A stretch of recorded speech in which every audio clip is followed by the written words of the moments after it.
Coming up on the round 21 edition of the Sunday Roast, powered by PointsBet, where every week we celebrate the winners and roast the losers and give you all the best bets of the bets you weren't on but wish you were. Morgs, welcome back as always. Thanks for having me, Das. Filling in for Jeff again as he eats his way around Europe. It was a little bit of an average round of footy, Das, but a good chat. Not too many hot takes, but just good footy chat here. Jez picked another 6, went on. The 70. Blues, how good? And then Bailey Humphrey. We announced Bailey Humphrey will be on the pod with On Air with Bear. Morgs, you know where to find us at 100K Sports, Apple, Spotify, YouTube, and Instagram. Of course, like and subscribe before we hit up in towards the back end of the year and into finals, guys. You've been awesome all year. Stick around. Second half coming up next. And now, 100K Sports and PointsBet presents the Sunday Roast. Welcome back to the Sunday Roast, the show that celebrates the winners and roasts the losers, the show that gives you all the best bets for the odds that you wish you were on, but you weren't. I've buggered that up. Das, it's been a doggy's week of football. I am back for Jeff again. He's eating his way through Europe, Italy, I think France at the moment. Welcome back to the Sunday Roast, Dobe. What a week. Jeff, what a week. Jeff, Morgs, what a week. You pretty much sounded like Jeff. That was awesome, Morgs. It's a tough stinger to stay, so glad that we're back. A bit of a studio update. The cameras are looking clearer and clearer every single week, which is unfortunate if you watch the pod, because our faces are probably not what you're going to want to be looking at. High definition in 4K. But Morgs, as we said, a little bit ups and downs. There's one more week I think we'll get into a bit. As we know, with the ladder, there's 9 teams, okay, that are pretty much in contention. And I think it's almost time to put a line through one of them. I think it's time to put a line through one of them. We will get into it as we go. But I actually didn't mind last week how we went backwards for the games, because as we record this Sunday morning, we've still got the Sunday slate to go. Last week we went early and said that there's no good games at Marvel. And then we had one of the all-timers in Nas with the comeback. So as you are listening to this at the moment, we haven't done the Sunday games, but we will log back on after this and get into it. Thoughts on going backwards again? We'll start on Saturday night. Love it, because there's so much to talk about from last night. Huge cock tease from you saying that you've witnessed a side out of finals but not telling us when. Yeah. I guess we'll just get to that. Yeah, it will. We'll get to it. All right, well, let's start it off. Last night was I guess, billed as the biggest game of the round. I don't know if it's still good to watch, but it didn't turn out to be the game we hoped it was, I guess. The Lions beat the Pies 92-65, so they won by 27 points in the end at the G. They just looked the better side, Das. Yeah, you know what I really like, though? I like that even though this was a 27-point win, it was still a cracking game of footy. Yep. Like, the Pies were moving the ball really well. They were in it up to their eyeballs until the third, fourth quarter where the Lions broke it open. But I want to start off by saying, and Kingy mentioned it, he's like, the biggest migraine in football is Nick Dacos. It's like, what do you do with him? Where do you go with him? And I found it so interesting at halftime. So Nick had 17 and 1 at halftime. The Pies had kicked 5 goals to 2 in the second quarter. And then I think it was Cam Mooney went to interview Lachie Neale halftime. They're like, mate, what are you going to do with Nick Dacos? Are you going to put someone else to him? He's like, look, there's only so much you can do with Nick, whether you go get a tagger to him. He's like, we're just going to stick to our structures. We're not really going to worry about him. He's like, we got smashed at clearance. We're just going to have to go to work in the second half. And that's exactly what they did. They didn't really go to him at all. So he's come out in the second half, Nick. And I know, you know what's crazy? So I'm just sort of backpedaling through things.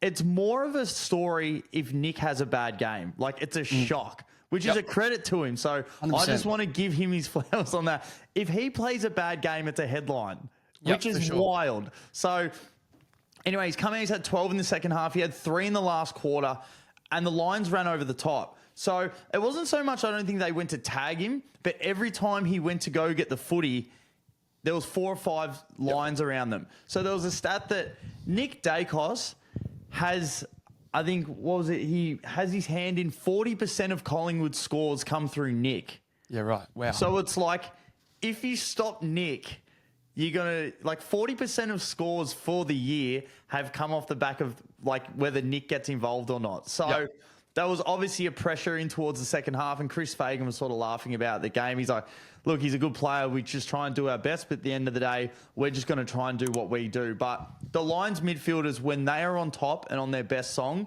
that is when they're almost unbeatable. So last week they got absolutely pantsed against their little brother in the Gold Coast Suns. And then Ashcroft had an awesome game. McCluggage played awesome. Lachie Neale, he had 36 Morgs. So he's third now of all time for 30 disposal games, That's which a is great a lot stat. of 30 disposals. So number one is Gary Ablett Jr. 126 times. He's got it. Sam Mitchell second, 121, and Lachie Neale is at 120. So you think he'll be taking over that mantle in the next year or two? He just wins a lot of footy. He's just such an experienced body, and it's crazy the fact that he's not like. Can you imagine how much we'd be talking about him if he was a Victorian? Me and Devin mentioned he's from Adelaide, went to Fremantle. Then he's up in Queensland now, so we never really get to talk about him much. But there's so much to talk about. Logan Morris kicked a big bag, Morgs.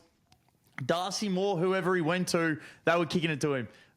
Darcy Moore had not his best game last night. Young Dean as well. A game to forget. Henry Smith, the big lump. Who the hell is he? Well, apparently he's been in the system for ages, just riddled with injuries. So unreal to see, and they were wrapped for him, which was awesome.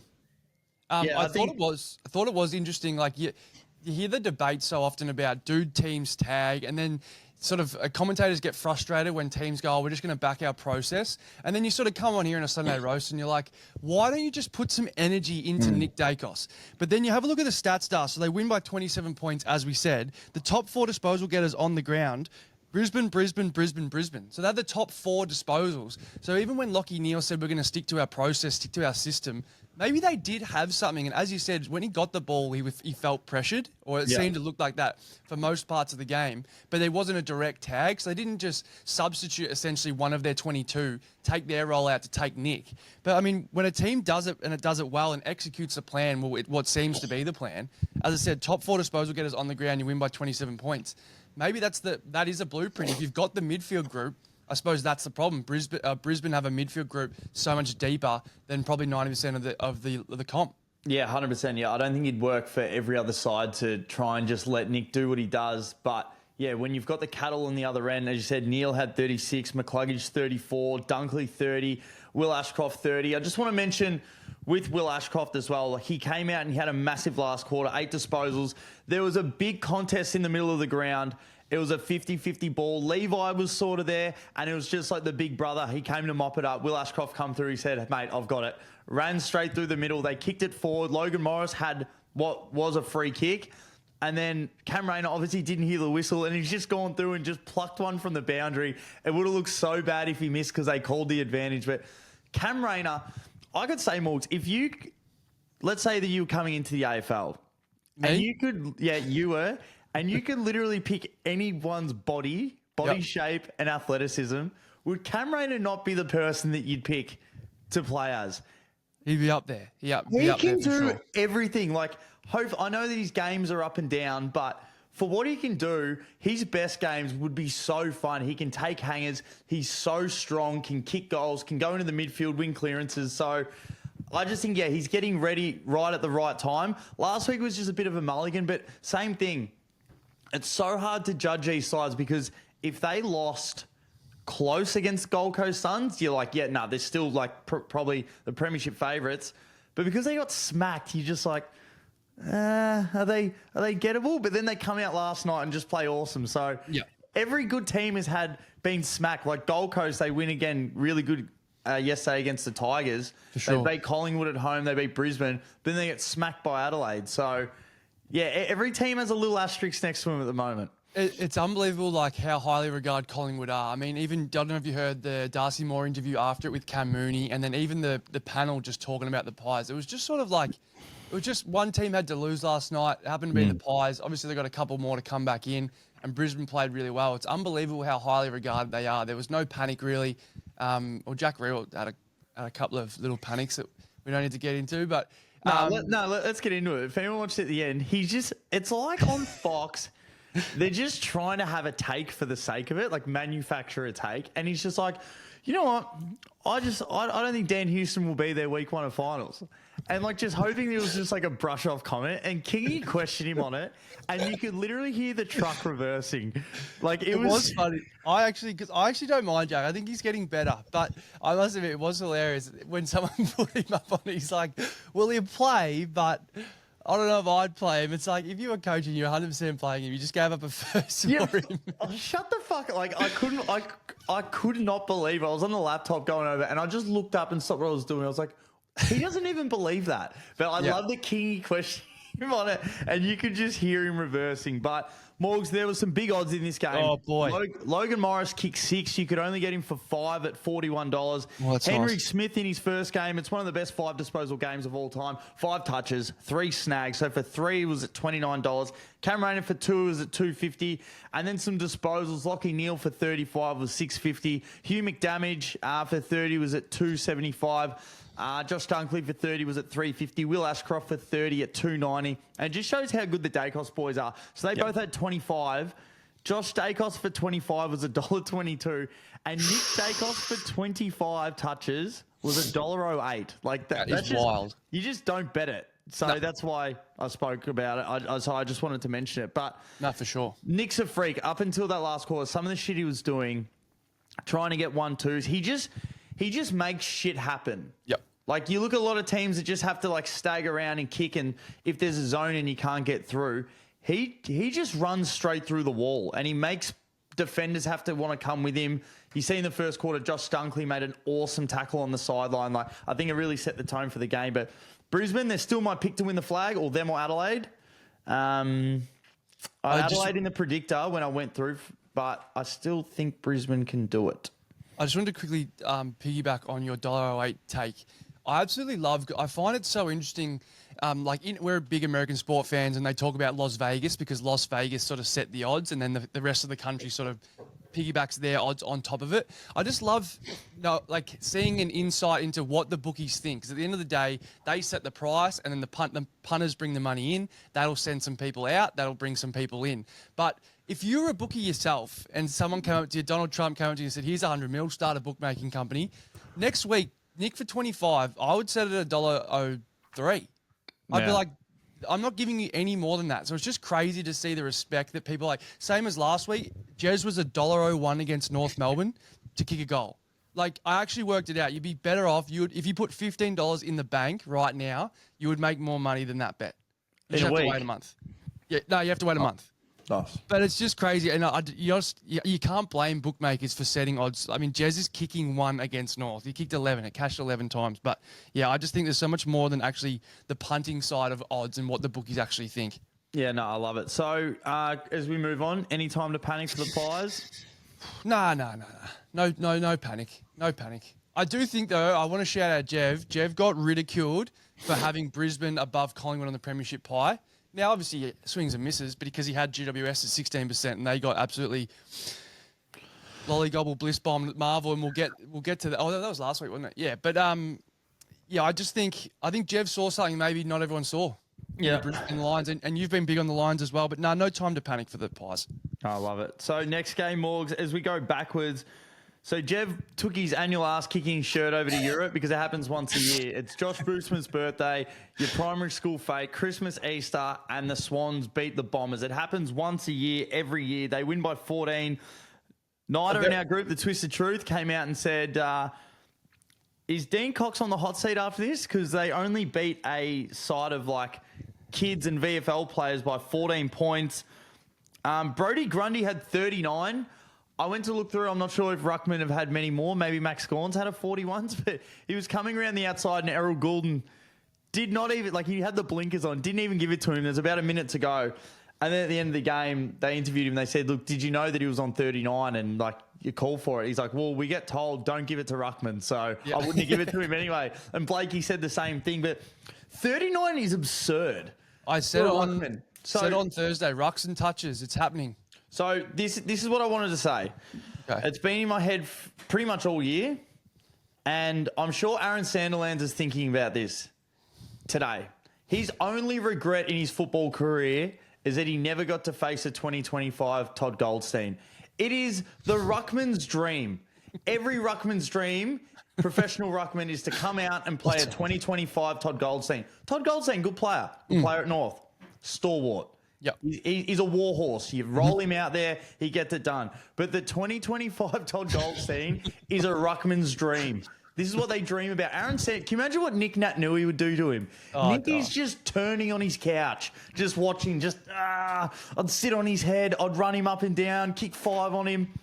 It's just the dream, isn't it? Yeah, I feel for Todd. He's just being rolled out there. And you know what? I hope he's being paid accordingly. He's doing a hell of a job, but his output, and as you say, teams just come to the Bombers, and it's an absolute day out for Rucks. 39 touches is a day out. I actually don't think he'd even care. 100%. Like, he's not making that money anywhere else. He's like, I've just got to wheel it out for 2 hours on a Saturday and I'm fucking filling me pockets. 100%. And Jev said, the annual ass kicking, a very light annual ass kicking, just the 14 points. Just a little Satano helping, just a little boot up the ass. Some interesting goal kickers. Braden Campbell kicked 2, Jev's man. McInerney 2. I heard on the radio, do the Swans need a key forward? I know they've got 3, but do they need an actual key forward? Jude Bolton raised the topic, and I thought, I've actually never heard that before. I know Jev sort of likes the 3-headed monster, but do they have the guy? Probably not. Well, I'm sure if someone's there, they're going to take him. Like, you got to ask the questions. You got to ask the questions to get it done. I just think they were going over it yesterday on the radio, and it's so true. The Swans stood still in the off-season. They just went new coach, and they just went back with the same list. They probably need a key defender. They probably need a key forward all of a sudden. They've got an unbelievable midfield. But, yeah, I just think maybe there's more holes, and I would love to get Jev's opinion on it. Maybe there's more holes at either side of the ground than maybe they all and everyone thought, to be honest. Yeah, no, you're probably right. But look, we'll quickly get through this game. Braden Campbell, Morgs, as you did mention, kicked 2. He was at $3.60. McInerney kicked 2. He was at $5. Brodie Grundy, he had fucking 39. 39. Oh, yeah. You could only get him for 35, which is the same market. Only $15. Is that? I thought it would have been like 28s.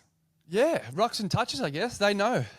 Goulden for 30 was $2.85. Heaney was short for 25. Blakey for 25 was $2.90.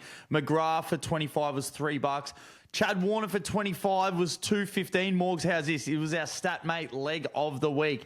He averages 5.6 more disposals a game in his last 5 against the Bombers than he does at any other side. So, for example, let's say he averages 20 disposals at normal. He would average 25.6 every time he versus the Bombers. And also Dane Rampy had 25. Couldn't get him for 25, but for 20 was 13. But tell you what, these StatMate little picks on the PointsBet app, when you go through, they just highlight the amount of times that they hit. Yep. It's crazy. It's absolutely crazy. So that was the leg of the week. I love that. It's just history repeating itself. That's all they're banking on. Yeah. No, I love it. Nothing really to add. So the Swans, they're on 10th. I think mathematically, they're done. They're done, and the Bombers are 15th, and it's just a start again year for the Bombers. Agreed? Is it what? Start again. Back to the drawing board. Yeah. We move on. Gold Coast versus Richmond. This was a Satana helping. This was a proper belt to ass. 107-23. Suns get it done by 84 points in the end, and this was ugly. I want to say ugly. Is that a good way to describe it? Yeah, and I feel it could have been a lot more. The Suns only kicked the 6 goals to half time, where they kicked 10 in the second half, which it probably should have been 10 in the first half. But it just shows how well they're holding up defensively, because the Tigers have been pretty good. They've been able to push sides, been able to kick goals, and only the 2-11 would have been disappointing from them on their half. But the Suns are really starting to roll now. Now, with Jed Walter out, they brought in the man, Morgs. There's 2 athletes I can think of that have their triceps tattooed. Okay. LeBron James and Jai Farah. And I'm telling you what, I can see a lot of comparisons. I see athleticism, I see footy nous, basketball nous, IQ. Marketability. And the ability to finish. Absolutely. They finish at the rim. LeBron, if he needs a bucket, he goes. Jai Farah just brings it over the top and he puts one through the big stick. So I was thinking, Morgs, would you be a chance just to get LM on your triceps? It would look so sweet. I'll think about it. In the old English text, if you get one tattoo for your life, I want L on your left, M on your right. I think it would look awesome. Or like the Undertaker, like LKM just on my esophagus. Luke, yeah, that would look also awesome. But in serious, no, I do want to mention, because Jai Farah, he'd be obviously, I don't know how tall he is, but sort of more a medium forward. But it looks to be like, you have a look, King, Reed, Long's like that third forward. He's 190 centimetres. Big Farah. Boy, oh boy. How tall would Big Jed be? Probably taller. I don't know. Yeah. That's his height. 100% taller. But I just think he's a bit more mobile, Big Farah. So I don't know. What do you got here? Odds? The big Farrini. Well, I just wanted to go through Rowell and Anderson. There's so many players I actually want to win the Brownlow this year. Nick, I would love for him to win one. I think he's been the best player in the comp for the last 3 years if you average it out. Yep. Rowell, I think he's fourth favourite at the moment. He's still had an awesome year. When he wants to try and get the ball from inside to out, it's just like he's on a different level to everyone else. He's the grade 6 going up against the preps. He just grabs the ball and just says, "Hey, you come with me, big fella. Let's go. Jump on the bus." Dawson will go over, but Anderson had 38 yesterday, and some of his passages of play, again, it looked like he was playing school footy. He turned it and just looked behind him, and he's like, "I'm just taking off here. Like, you're not going to catch me." Run 1-2 bounces at a time, especially when he's coming down the stretch. He's super fit. I'd love to see him win it and for the Suns, but it was so good to have Took back. Yeah. I think they mentioned it was probably going to be 3-4 weeks. He said that when Took got interviewed after the game, he's like, "Yeah, it was always going to be like a 2-3 week, but I think the media just blew it out and said, yeah, he's out for 4, so they just went with it." But he came back. He got subbed off at halfway through the fourth. Still saluted his 25 for all the multi-getters, but they're looking good. King was kicking goals. That's just what King does, doesn't he? He just kicks goals. He's like a set shot player. He's not going to kick you a heap of goals in play. Him and Nick Larkey are very similar. Like who's a different forward? Like Darcy or whatever. Like they get goals done like in the play of game as well. I reckon I was thinking about this as well because King strikes me as a sort of like, you think of memorable games for the Suns, and obviously there's not a huge amount because they haven't made finals yet. And I think that sort of gets used against King. Like last night I went back and King's kicked 4. And how often do you sort of only sort of just see a Suns game? You have a look at the stats and you're like, oh, King kicked 5.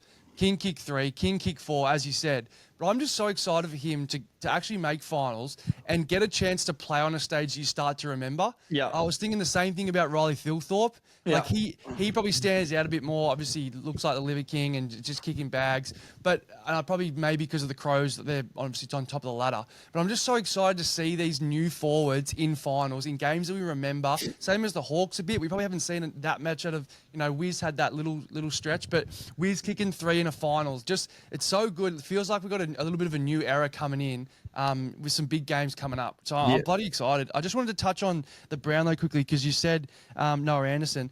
I can't remember seeing a field like this. So you got Dacos $1.60, Anderson $5, and then Jordan Dawson at $6.50. So the $6.50, and then the jump to fourth favourite is $17 with Matt Rowell. Yeah. So I just think, I don't know. I feel like there's still room for this to move. Like, is Matt Rowell 3 votes away from coming into like, I don't know, $8? Well, I definitely think he pinches a couple threes off Noah. I've been big on that most of the year. Anderson was at $7 the other day, and Dawson was at $9 when we got them on Tuesday because we doubled down. But so all 3 favourites have firmed, I suppose, except for Nick. Obviously, he can't really firm from $1.60. But yeah, it's just going to be interesting to see, does Matt Rowell get those 2s that I think Anderson will get? I think if Rowell steals a 3, Anderson will get the 2, whereas Rowell sort of does feel like that 3 or nothing sort of player. I don't know. So that's going to be interesting to see. It's one of those ones to follow on the night and then jump on, 5 rounds in. If it starts to look like Rowell's getting a bit of love, you go, okay, we might be on here.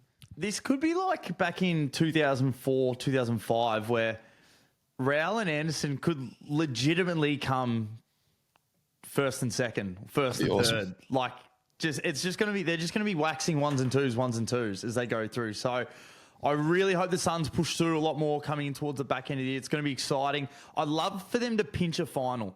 Because they can still finish top 4. Can you imagine they finish top 4, somehow win the first one, and then you're playing a home prelim, and then it's just like, fuck, we're a game away from the grid. Like, it can turn so quickly. You just need a little bit of luck in that first game. Try and get the week off, and then you got the home final coming through. But some odds in this one. Please. Ben King for 4 was $2.60. Bailey Humphrey, our man Morgs, for 3 was at $3.60. Ethan Reid for 2 was at $2.25. Jai Farah, as I said, he's pretty much the LeBron James of the AFL right now. What a talent. So true. 2 snags at 250. Noah Anderson for 35 was at 245. John Noble had 30 at $3. Oh, yeah. You got him having 30 every week, and then you got Dan Houston having like 12 touches, 10 turnovers. So I definitely think that the Suns won out on this one. Joel Jeffrey, as I said, he's holding the fort for Dan Rioli, but again, another 25 disposals at 320. And Sam Banks, 25 at 380 Morgs. So another 380 is nice. Yeah, it is. I don't think, again, nothing really to add for Richmond here. Obviously a drumming, but you kick, or was it 2 goals 11? It's just going to kill you. But I still think I'd still be happy to be a Tigers fan right now. I know that one hurts, but the next 3 or 4 years, you're in a good spot. Oh, you what? So then, Morgs, let's get into the game. So I'm going to ask you a question about this. This is a game that we just bury. Yep. You said you're listening to Triple M, so we're talking about Melbourne West Coast at Marvel, and I thought, why is this at Marvel? But every Melbourne team, base team, Victorian team, has to have a certain amount of games now at Marvel. Yeah, right. I was told. So this is one where they just pushed it there. So Melbourne West Coast, Melbourne win by 83 points, 139 to 56. They called this the Bathwater Burrito Bowl, this one. This is an absolute dog's breakfast. What were they saying on Triple M if you want to fill in everyone listening? I just thought that obviously JB was having a laugh and they were talking about the crowd. And Theodoropoulos, the ex-Perth Scorcher, mind you, was down on the boundary line and he goes, the official word coming in is 16,000. And apparently JB did not buy that. He reckons there was about 8. And I think that's probably why it got pushed to Marvel Das. Obviously, West Coast, Melbourne fans travel like Guinness. I don't know what they just do not show out, these fans. No. They're either going on the flag or they're on the slopes. It's unbelievable how true that stereotype is for Melbourne fans. But yeah, just a horrible game. The Eagles sort of pushed them early, but I think it was probably more to Melbourne not playing that well. And then eventually the cream, if you want to say whether there was much cream in this game, the cream rose to the top. And Bailey Fritsch got a sniff for it. He became like Plugger Lockett, honestly. He was so hungry for snags. He could tell there was a little bag on offer. He just walked away with 4 in the end. But yeah, it was a bit of a step right up game, getting out to 83 points. Are you suggesting that Melbourne should move to Mount Hotham? Or Mount They might get more people. Mount Melbourne. They might get more people if they Imagine played played in the snow. Is that what you're saying? Are you saying that Melbourne would get more fans if they moved down to Bulla? I'm not saying that. But they move down to Bright. They go to Hotham. They do. They travel like Feta. It's unbelievable. Doesn't Feta travel well? Yeah, potentially. Keeping a glass jar. I don't know. I just don't get. I sort of agreed with Isaac Smith as well on the radio. He was sort of saying that they've just sort of gone back Melbourne. So you have a look at the disposal getters.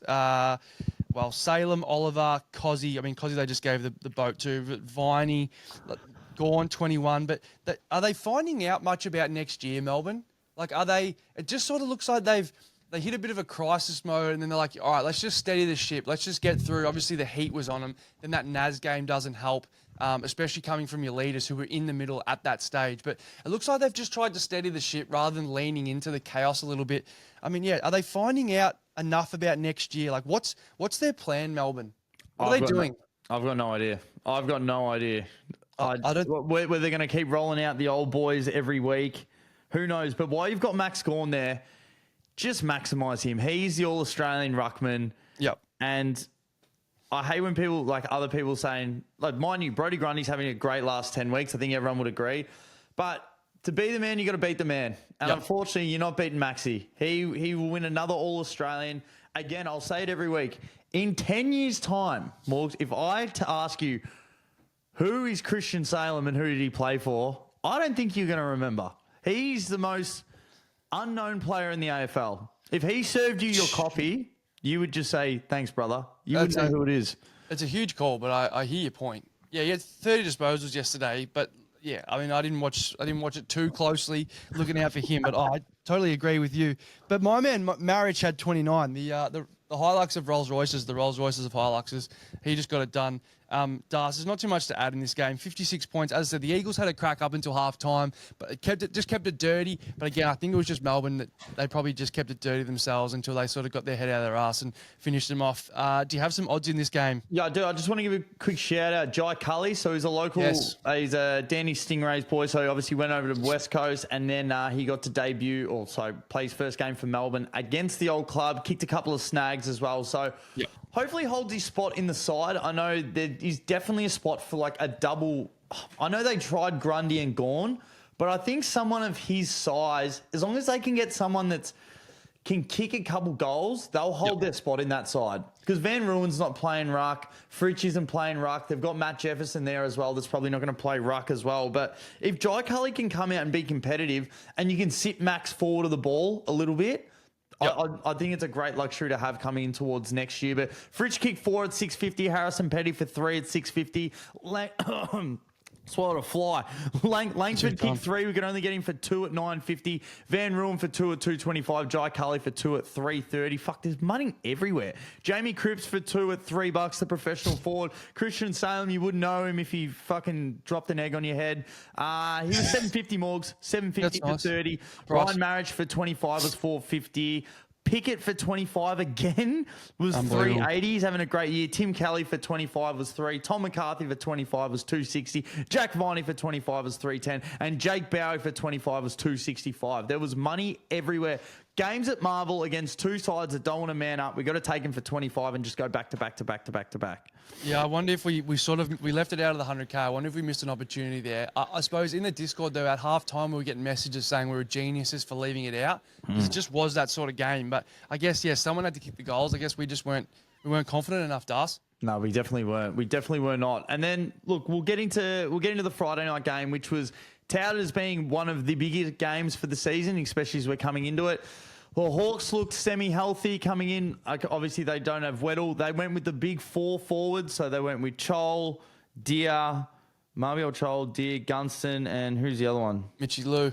Big Mitchie Lewis. So they kicked 5 goals 3 in the first quarter, and then they dogged it in the second. They didn't even score. But the first quarter, you're like, fuck, here come the Hawks. Are they going to try and rattle the cage in which is the Crows' furnace at Adelaide Oval? They were silent, and then they kicked one before quarter time, I think, which settled the ship a little bit.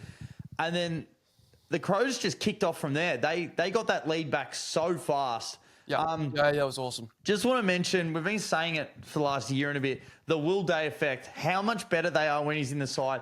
And he fucking dominated the first quarter. Yep. He's spoiling, smothering, clearances. Like, he was untouchable. And again, he's not drinking enough milk, Morgs. His bones are just... He's calcium deficient, I think, old Will Day. He just used to be a toast man. Just get the man on a dairy farm this off-season, milk the cows straight from the teat. Let's go. Let's get some of that creme de la creme in there. Can we strengthen up his bones, Morgs? Because they're so much better when he's in the side. He's out of the side. And this is the team I think I'm going to put a line through. Hawks. Ooh. They definitely can't win the flag, but let's put them, they can't make finals anymore. Nah, I disagree. So they got the Pies this week. Yep. Pies have lost a couple. They're going to want to win this one back. Will Day's out for the year. Weddle's probably not going to come back. Then they've got the D's that they should beat. Then they've got to beat Brisbane. And Brisbane are going to be fighting for a top 2 position. Even if they make finals, I don't think they can, they can't win it anymore. They've lost their best player. So I agree with that, but I just reckon there's always that team that has that rocket on their back after one win, and then either they go on with it or they sort of exit early, and then it's just, the best team's going to win this year. Do you know what I mean? But I think Hawks are that team. So they came out and kicked the first, 6? They're up by 6 goals or 5 goals at quarter time. Then Adelaide came back like we expected they would at home. But then that third quarter, that was fucking impressive by the Hawks to wear what they did. And obviously Adelaide had a look at what they were doing in the first quarter. So it wasn't like they could use that same one wood to come out and then respond the way they did in the third. I don't know. I thought they showed a bit. And they've got the they can have that run-on effect. And I just think, I don't know, I was sort of impressed. I know obviously they didn't get the chocolates in the end and Will Day out really hurts. But I don't know, I just still would hate, as we said last week, it's shaping up that it's going to be Gold Coast Hawthorn first final. And probably it'll be up north. But I would hate to play the Hawks. I would hate to play the Hawks in a final. Look right now, Freo are 7th. GWS at 8. I know 100K as a whole are big on GWS, but I know the public isn't that high on them. I think there's teams in there you go, that's no worries. But you come up against Hawthorn. I mean, I know you're going to back yourself, but I'd be nervous. Well, listen to this. So if we go through the ladder, so Gold Coast are 5th on 52 points, but they've got the game in hand. So let's say the top 4 set. So let's go Hawthorn, Freo, Giants, who are all on 52 points, Morgs, and then the Dogs are a game under that on 48. So The Hawks face the Pies. Do they win that? Yes or no? No. So Melbourne, Yes. Brisbane. I'm going to say yes for the sake of the argument. You reckon they beat Brisbane? I just think they get in. I think they get in. Okay, well, I was just going to say, because I think Brisbane, if they're fighting for a top 2 spot, I think Brisbane beat them. So I've got one win there. That's what I got. The Dogs have Melbourne, who they beat. Yep. West Coast, who they beat. And then I think that they beat Freo. Yeah, it's a good point. And their percentage is the 3rd best in the AFL. So they go in. The Giants, their run home. So they get Toby back. They've got North. They probably lose to the Suns up there. Then they've got the Saints. Yep. So I genuinely think, unless it's the Hawks, so they're going to have to pinch either the Pies or Brisbane to make it. No, you might have checkmated me here, to be honest. And then I'm looking at Freo. So Freo haven't played yet. They beat the Blues at home tonight. Then they got Port, Brisbane, and then, as we mentioned, the Dogs, which might be the winning in. Yeah, look, you might have me. But as I said, I've given them, I don't think they beat Brisbane, gun in my head. But I've given them the win to get them in. I just think if they can get in, anything can happen. I do believe that. And I think they're the team. I don't look at Freo the same way. I don't look at Freo as if they sneak into 8th and then they're that team that could go on their own. I don't know, maybe I'm wrong and it's that Vic bias, but I just don't see that in Freo the same way I do in Hawthorn. I could be wrong. And I love the Hawks. Yeah, of course. Nick Watts is my favourite player. I love him, but they've just left it too late. To win a flag, you need a good bill of health as well. You need a bit of luck. And unfortunately, Weddle's gone out. Will Day's gone out as well. Yep. And they've got some big games they've got to bank towards the back end of the year that, unfortunately, if the Pies had won their last couple, I would think, look, maybe they get them. But the Pies just lost, and they're not going to want to lose at the G again. They smacked the Hawks earlier in the year. The Hawks usually have Brisbane's number.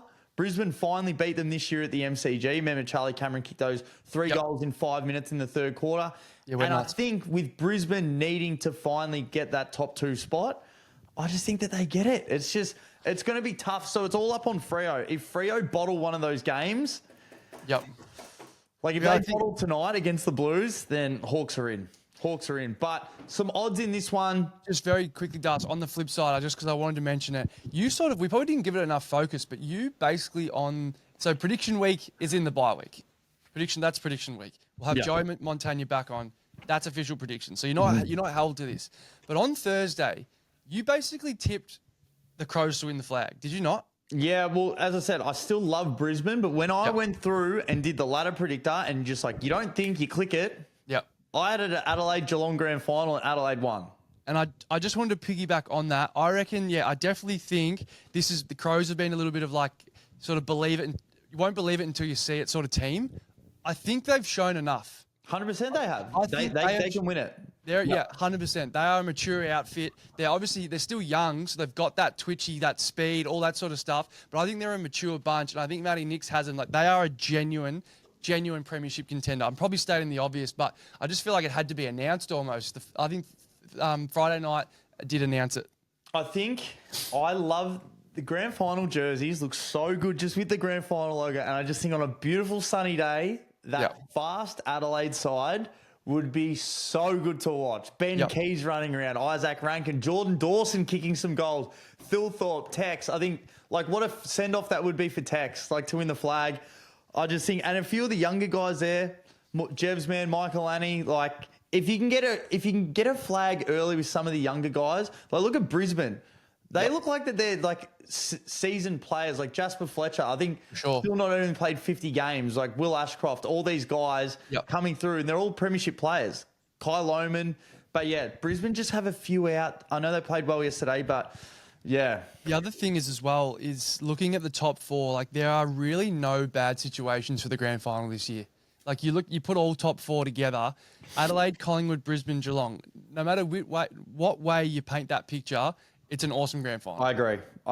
I think, all the teams will all give a really good game. They all play really fun as well, nice and quick. They've got heaps of stars in what you want. So I'm excited for it. And then we get into Thursday night morgs again. You got you want to give odds? Oh, did I give him? No, I didn't. No, I cut you off. No, so we had the big boys multi-morgs get up. We had Gunston Huge. and Tex to combine for 7. That Yeah, paid boy. $17. Fill up the account for the weekend. Gunston kicked 4 at $10. Thilthorpe kicked 4 at 5. Rankin kicked 3 at $4.20. Tex Walker kicked 3 at $4.75. Guinea kicked 2 at $3.40.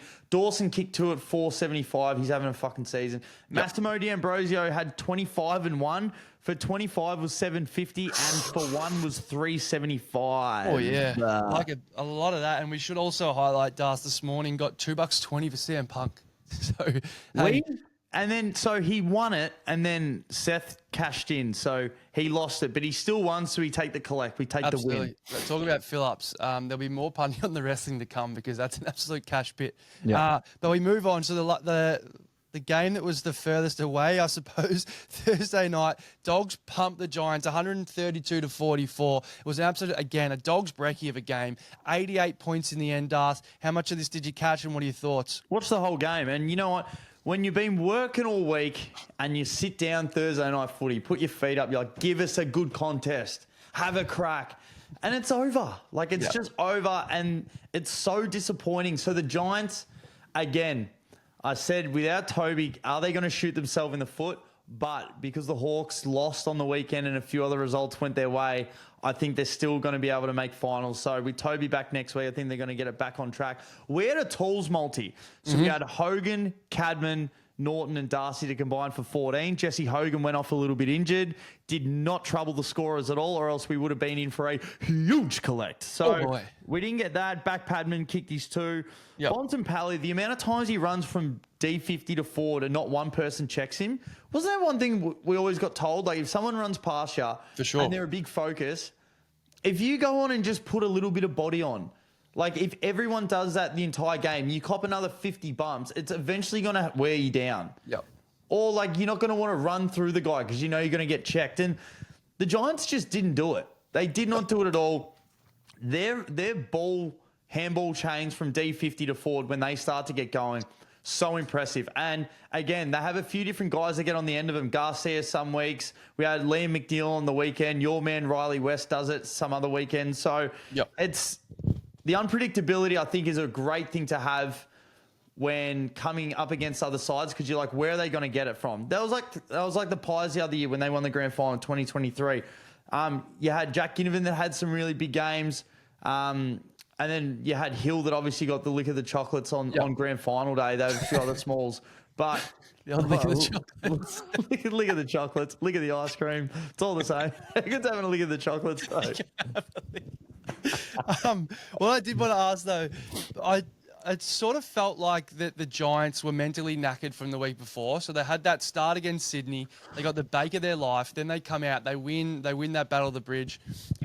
Do you reckon, is it just a write-off? Are you sort of just throwing this result out, back it up on a short-ish week? Well, not really that short, but I think no matter when, if you play Thursday night, I think it would feel like a short week as an AFL player. I wouldn't know, but it sort of feels like it. Are you throwing out the result? No Tobes, obviously. The Dogs play Marvel like an absolute fortress, or do you think it's sort of a worrying sign for the Giants? Bit of a throwaway, but you want to see a little bit more. So you want to see Toby come back. As I mentioned, if someone comes out, like if you look at their forward line, we say how potent they are, like whether Jones goes there, Cadman, Stringer, Riccardi. But as soon as you take Toby Green out, all the best defenders just shuffle up one. So, as I said, you just need all your players playing because at the end of the day, like you're still playing a professional team every week and any team can get you on the night. So ideally, you want all your best players playing. Again, I know Jev's so high on them, but if Hogan's a little bit banged up, like you just look at like Callie's not playing at the moment. Is he going to come back in the side? So I'm not sure. Like Buckley's out for a significant amount of time. I just, like as I said, I just feel if they win it, it'll be awesome. But I'm just the only teams I'm circling as a yes at the moment are the teams that are really healthy. Adelaide are really healthy right now. Geelong to me are really healthy. Pies are iffy. Brisbane still have a few injuries, like Ainsworth and stuff isn't playing for the rest of the year. Kai Lohman probably won't come back. So you just got to look at the health because it plays a massive part. Two takes I took out of the game and then the result were, one, without being too hyperbolic, the shield that Toby Green is for that team is just crazy. Obviously, you heard on TFG Tuesdays, like they got the biggest bake of their lives, and apparently it was 80% just at Toby. So Kingies just spoke to the whole group through Toby's neck. So he just went all at Toby. Toby let him out after the second half, and they stood that much taller behind him. So obviously it's easy to take that out of the result and just say that's the case. But I truly do think that, and that's probably something I didn't realise, how important he is, not so much for his goals, but as you said, taking that defender and just for all of them walking taller. Like someone like Darcy Jones, it's easy to say just step into that next role, but they haven't had to do it that often. And when you haven't had to do it often, it's not that easy to just take the next defender and go, there's a spot in the side and a spot in the forward line for me. So that was one thing. And the other thing was the bye week. I think this is the Giants are the massive one in that break before finals. Like so the Dogs in 2016. What's that? Like the Dogs in 2016. Yep. They wouldn't have won that flag without that bye. 100%. They get, I think, Clay Smith back, Libba back, and someone else. If you can imagine, they can sneak a week rest into Hogan. I don't think they really have the game. The Saints might be the only one, but that's probably disrespecting the Saints. But if you give him a week off there, he gets another week off. I don't know. I just think that this could be, they're the team to look at with the injuries, as you said. Hawthorn probably don't look like they're getting, like Will Day's gone, the bye's not going to help him, but they look like the team that could be dangerous coming out of that bye, which I guess is what you want. You want your teams to be fresh coming into finals, do you not? Well, you think that they're going to rest him this week against North? Yep. Rest up, let Cadman take the reins. Stringer, Hogan back. Toby Green back. But as you said, like, how much better would it be playing knowing that you got Toby in your side next year? Like, for sure. Whether he's going to go win the ball, come in, tackle, and just get it done. So, odds in this one, by the way, Norton and Darcy both kick 5. Yep. I believe it's the first time a duo has done that in back-to-back weeks in 19 years. That's a great start. So I think there's only 5 pairs that have done it. I don't know exactly who they are, but they did mention it. But yeah, it's the first time I think in 19 years that 2 forwards have kicked 5+ each in back-to-back weeks. So it's pretty fucking impressive. Sam Darcy for 5 at 7, Norton for 5 at 10. Lee McNeil, Morgs, your man, one of the all-time mix, 3+ at 13. Tim English kicked 2 goals, 3. 2 goals, 3. So that's another one. Hopefully he tries to bring the forward, so the ruckman down into the deep end. So for 2 snags was $7. Riccardi at 2 was at $3.30. Lockie Ash again just racking them up for 35 disposals at $5. Yeah, fill your boots. Fill your boots. That's the first half of the roast. So we've got 3 games to get through for the afternoon. As I said, if you guys are listening to this, the games would have already happened. But Morgs, Saints North, which is just kicked off, Cats and Port, and then our boys, I think we might get absolutely pantsed over there. No Charlie, no cause of an upset. Yeah, the Blues have flung out to $8 now that he's not playing. This could be a Will White legacy game, just saying. You've called it. Just very quickly, because we won't come back to this until 2 weeks' time. Round 23, 4:40, Marvel Stadium, Western Bulldogs versus the West Coast Eagles. That is a fill your boots game if I've ever heard. It is Darcy for 6. It's Darcy for 6, Norton for 6, Ed Richards for 2 and 30, Bont for 2, McNeil for 2, West for 2, and your man Joel Frazier for 2. No, don't forget my real man, Job Shanahan for 2 at the other end. Oh, I don't think Job's going to get Job for 2 kicks, maybe. I'm putting this on the record now. Job Shanahan kicks 2 in the Batchies game against the Dogs in 2 weeks. Round 23, put on notch. We'll be back coming up next. Live action. Second half coming up next.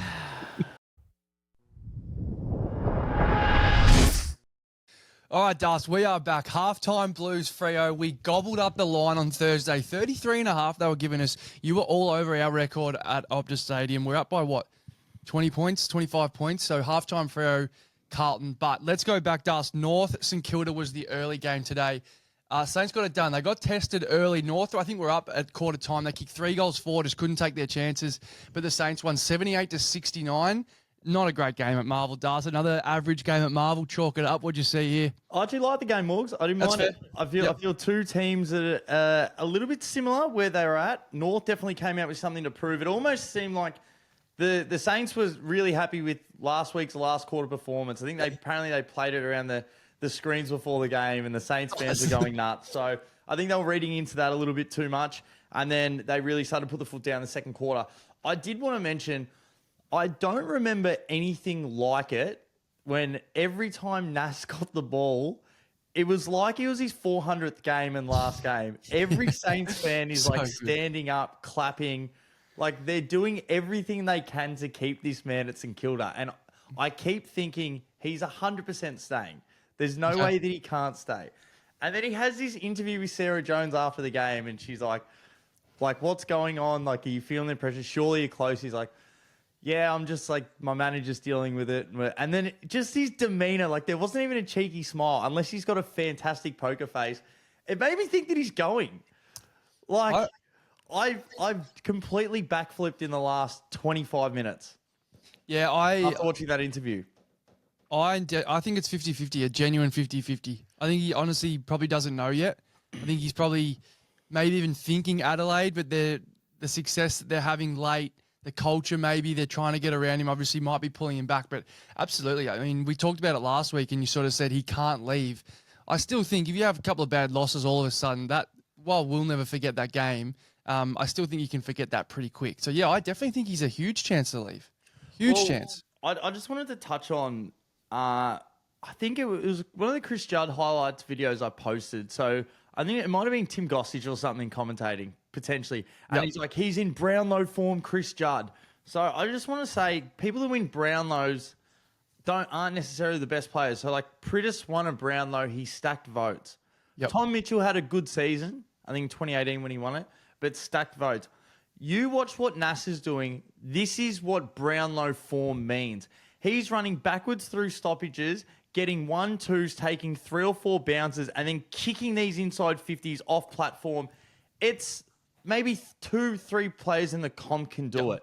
Like, that is what Brownlow form is. It's like Nick Dacos is always in Brownlow form. Noah Anderson in Brownlow form. You look at, who else did we mention before? Jordan Dawson. So he was the one I was thinking, like, gets it on the half-back line, cuts lines, and then those 2 goals that he kicked back-to-back against the Hawks is just like, jump on my shoulders, boys, watch this. This is what a captain does. Kicks these, like, that is Brownlow form. It's not just about accumulating these, like, 2s and 3s in, like, an average game. And that's what, like, Bont does it all the time. And that's what I love to see these games. You have to be allowed to score more than 3 votes.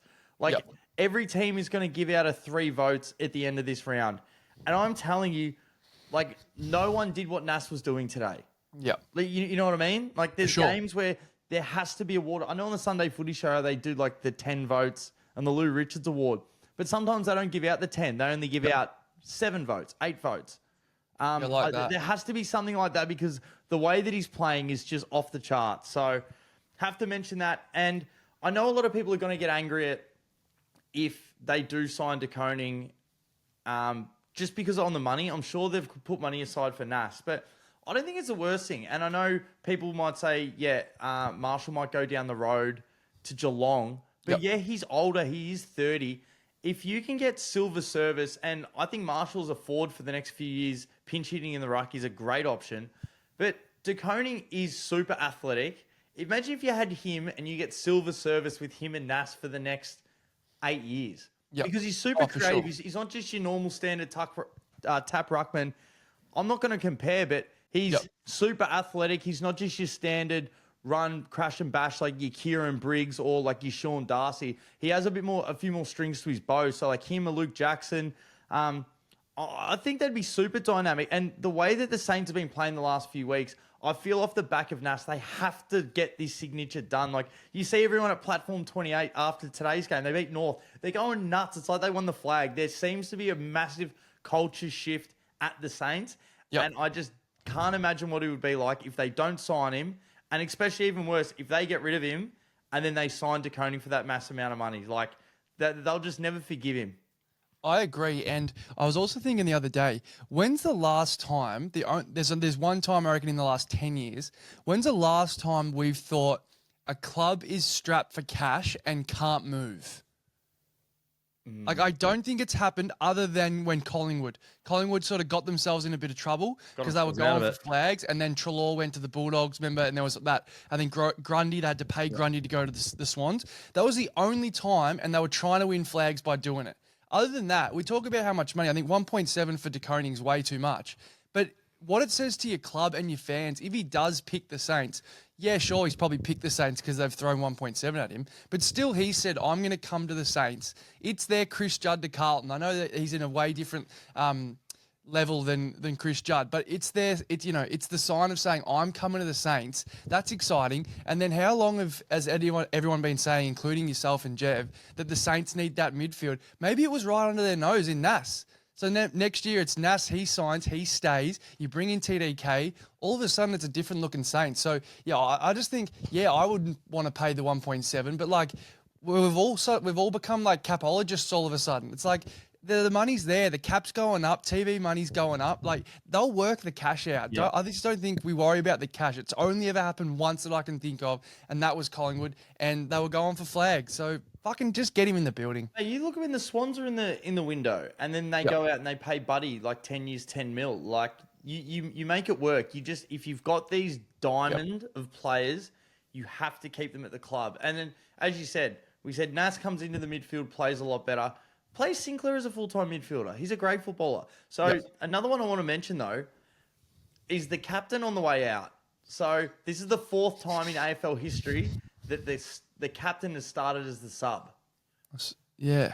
And so Jack Steele started as the sub. It seems like when everyone talks about players, I think you talk about Nas first, probably Sinclair, Jack Higgins, Cal Wilkie, who else? There's probably even a couple more. And then you start to think about the captain, Jack Steele. We know he's a two-time All-Australian, but he's far from that.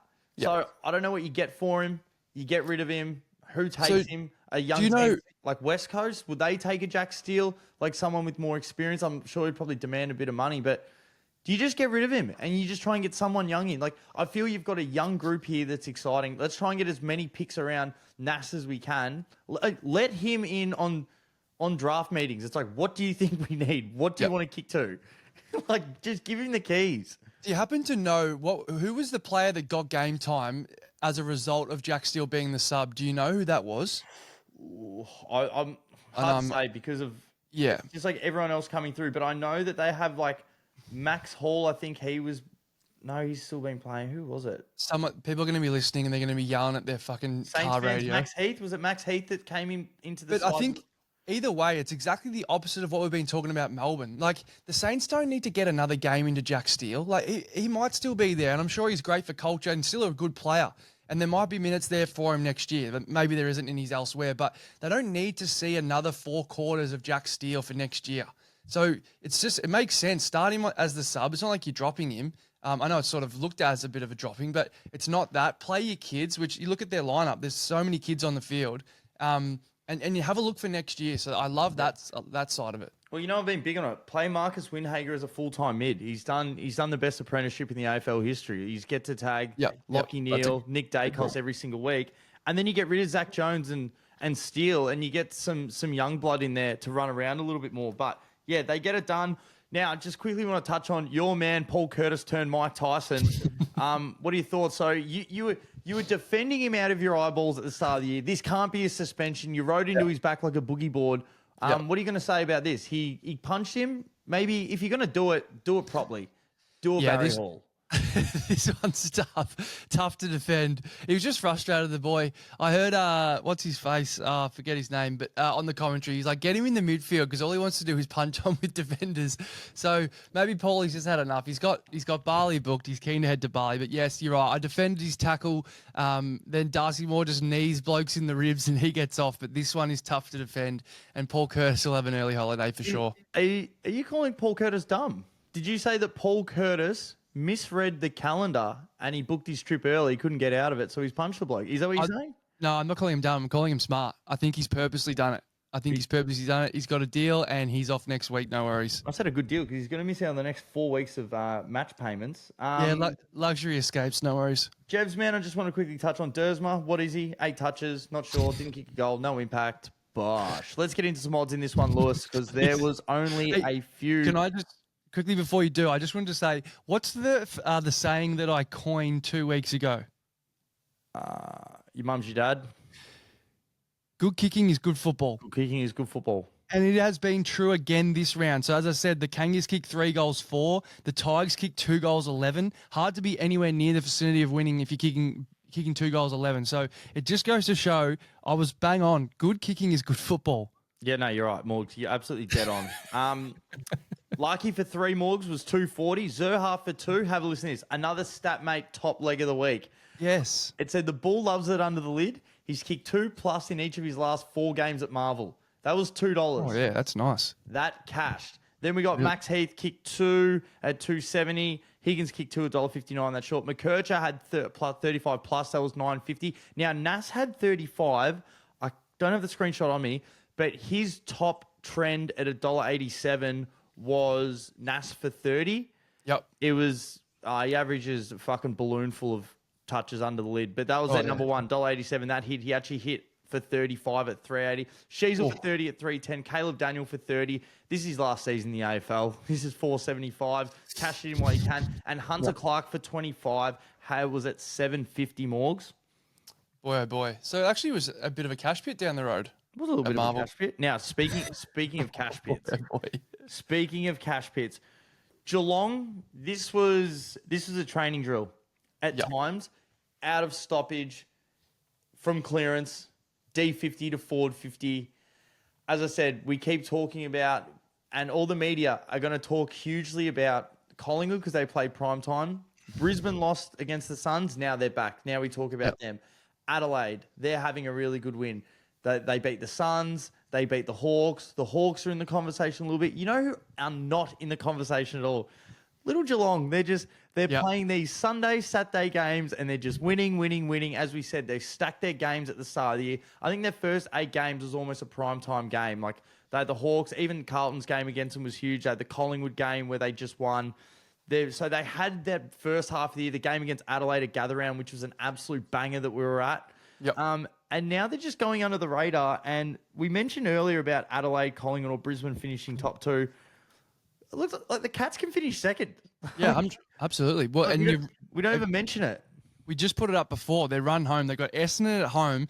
Back on Friday night, so back to prime time. That'll be that one that just reminds everyone, oh shit, Geelong are the real deal. Yeah, they're only going to beat Essendon, but they're going to beat Essendon by an absolute fuel price. Like, what's unleaded at the moment? Like $1.80. It's like something scary. And then they have Sydney away, and then Richmond at the G. So yeah, 100%. They'll probably win all 3 of those games. To be fair. So we spoke about it. He had 4 at halftime, and this is why. If anyone didn't watch the game, Geelong are the most professional outfit of all time. You think that you're going to smack a side in Port Adelaide at home. Jez kicked 4 in the first half. On the run to 100, they don't even look for him. No. Jack Martin came on as the sub. You couldn't even get on him because I went to go back and do the odds.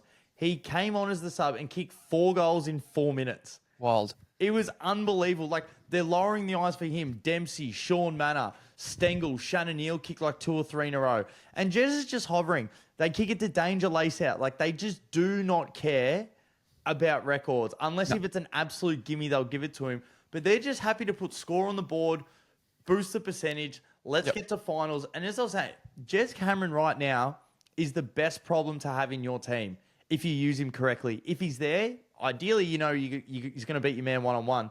But if not, he's taking 2 players every time because they're obviously going to kick it to him. Make sure we get 2 men to him. Let's sit one in the hole. Let's try and get one low, one to come in over the top. And then you've just got Shannon Neal just leading up at the ball, 1 out. So it is the best problem to have, especially when you've got the midfielders coming through. Atkins can kick a footy all right. Max Holmes, Bailey Smith are just coming out. They've just got elite ball users everywhere. They're so sound defensively behind the footy. Like, they're going to be a problem coming into September. They just do it so well. There was the little handball that Danger gave Jez to kick his 4th, I think it was, or maybe it was his 3rd. Like, you're so right. They don't force it going inside 50, but as soon as he's running past, they'll 100% give it up. It's not a selfish thing by any means. It's just to stick to the system. If he happens to kick a goal, if it happens to land in his area, great. But you're right. They don't force the issue, except as soon as it's on a platter, they're giving it to Jez. Yeah, absolutely. It's going to be really interesting next week because that's the one you rest, Jez. So we're planning on going Friday night to see potentially another 13. Greatness. But I mean, if you're Chris Scott, you're probably not gonna rest against Sydney. I mean, maybe you could, but you save Jez the interstate trip. But next week's the one you rest Jez, is it not? If you're gonna do it Against the Bombers, yeah. he's not going to get any contact. It's a good run for him. And even if he mentally, if they say, hey, just play 2 quarters, like you're out there, run around and just decoy, just be out there. Yeah. You'd be better for the run rather than having to then go back and do another session later in the week and like rock up on stage. He's like, just go out there, have a run around. I think that's the only one. Like, if it does scare me a little bit with Chris Scott being the strategist that he is. But yeah, I think if he plays Friday night, I think we're in the clear. I think it's green light and it's just snag fest. I think so I commented on your post. So Jeremy Cameron is kicking 100 goals this season. It's time to prepare. Yes. Where are you going to be? Start booking in the games. Start to clear out your calendar. Is it interstate? Do you have to book a room? Have a look. Are they potentially going to have to go to Adelaide to a final? Are you start looking at flights to Adelaide? Potential tickets for Adelaide Oval? Where are you going to be when this happens? Because you do not want to miss out. Have you bought all your groceries? Have you put it in order? Maybe just go tuna cans for the next couple of weeks so you can make sure you can purchase a ticket. If you're a mutual, you want to be at this grand final if he's there, if he kicks it. You want to be there in the prelim final. I'm just putting out this announcement to everyone. Where are you going to be when he kicks 100? Because you need to start preparing. It's like doomsday morgues. Yep. We're prepping. We're doomsday preppers. Jeremy Cameron prepping. Now, I just have to have a quick roast. Please. We had a comment. Jev gives it to Caleb Strong every week when he gets tagged and doesn't get a touch. Give it to Butters. All right, Zach Butters had 10 touches. We can put a line through him for the Brownlow now. He's not winning it. Yep. I was big on Zach Butters. I'm not really going to roast him. He had a time where Oyster Mullen was all over him. And he had about 3 or 4 Geelong guys bumping into him. Comes to the bench and not one person flew the flag for him for Port Adelaide. So that's where that goes. So which makes me think Butters is definitely on the go. I told you earlier in the year, I got the hottest of mails, like take it to the bank, which never usually works, but this was take it to the bank, Butters to the Bulldogs. Oh, that'd be wild. That's what I got told. Butters to the Bulldogs. You've been big on it. I don't want to go down that same path, but the old Josh Carr and this Ken Hinkley business, So I was actually thinking about this. I started to think watching in the box that I think Carr has already taken over. Okay. But because they were looking at, say they might bottom out a little bit or they might get spanked, to take the pressure off him, Ken's like, I'm just going to be the front man for the rest of the year. Cool. I'm going to wear all the bullets because they were in the box. And you can't tell me that Ken's still there moving the mate. Like, it's Carr's side. So I think that... He's putting lolly teeth in his goal. Exactly. I think he's there to take the bullets for the back end of the year because he thought, look, this might be trouble. I probably will be able to take my time off and he can take the side. He's like, you know what? I'm just going to take the heat for the back end of the year. Whatever it is, but you're running the show. Actually, that's one of your best calls ever. I wrote that a lot. I was watching him in the box. I'm like Carr was all over this board and Ken's just like sitting back. I'm like, Ken's not even doing. He's just the front man. He's the eyes. No, that's brilliant from you. That really is brilliant. You can't get that anywhere else, Dale. Well done. You don't. All right, I'll give you some odds for this one, mate. And Cash pit. Jeremy Cameron for 6 goals, 8 touches. Unbelievable. 375. No worries. Jack Martin, 4 goals in 4 minutes. He was the sub. Couldn't get on him. Bosh. Mitch Georgiades, 3 snags, 325. Shannon Neal for 3 was 250. Now, do you know his song is that Tequila? Oh, he's got a... Yeah, I did hear that. And then when it hits... Wheelchairs. Mate, the crowd was going fucking berserk. 3 wheelchairs hanging out tonight. Stengel for 2 was $1.69. Ollie Lord for 2 was $4.75. I think he's going to be a footballer, Morgs. Jack Bowes for 2 at $4.75. Now, Max Holmes had himself a day. 2 sausages at $8 and also had 35 at $6. Ollie Wines, 30 touches at $4.30. Bailey Smith, 30, pretty sure at $1.71. And Sean Manor for 25 was $6. I reckon that's the 3rd or 4th time this year he's had 25. He's a sneaky good get for some touches. He's a crafty forward, knows what he's doing. And it looks like that Freo are pegging us back. Yeah, 43 to 50 currently as it stands. Max Holmes for 2 was the one we missed out on there, I reckon. It was always going to be a drumming, and I think, that was for $8. It's the best market in football, the 2 goals, and probably Max Holmes was That was the one we missed, I reckon, looking back on it. Yeah, no, that was the ones we missed. Morgs, let's put a bow on this thing. Mate, put a fucking big red bow on it. So Freo, we'll give you the Gold Rush on Thursday morning when it comes out from Freo Carlton, but we got to get this thing up in time for the listeners, 6 a.m. Das, it's been a pleasure. We are hanging out so much in the next 3 weeks. I don't think people understand when we're off camera, we're literally calling each other or texting each other every other minute of the day. New list Tuesday night, or Thursday morning for listeners, Tuesday night. We're potentially going Marvel moments. It's going to be interesting. I've had a lot of Futures Furnace being sent in, so keep them coming in. We may not do it every week, but I do want to bank them up. So if you've got some futures hanging around, please send them in. It's going to be a big show Tuesday night. New multi. I had a look. We've gone pretty well this week. There's some good bets in there. Are you going to be close to 69% again, Das? Anything else, please? If you want to hear it on the show, drop it in the comments. Let us know. DM. We do record Tuesday night. It's going to be a big final. I just want to know, are we doing Marvel moments or is there something else on the list? Because you guys DM us. We had the list of best mix of all time, and I thought it was hilarious. Yeah. You reading out your list of mix was awesome. So if we have best Damians of all time. Damien Cubido, Damien Peverill off the top of my mind. I'm not sure what. Fleming. See, best Moes is a good list. We should have put a bow on this. It does. It's been a pleasure. Hey, On Air with Bear, official. We've announced it. It's out Wednesday morning, 6 a.m. It will be live. It was a great chat. It was his flu game. He was crook as a dog, but his voice warmed up second half. Next week is going to be awesome after we've had it against our Surrey Blues. They're going to pump our Blues. But yeah, On Air with Bear. Keep an eye out for that on YouTube, on Apple. It's going to be awesome. Coming into finals. Big final. This has been The Roast. Footy's back. Enjoy your footy. Enjoy your footy. What are you prepared to lose today? For free and confidential support, call the number on the screen or visit the website.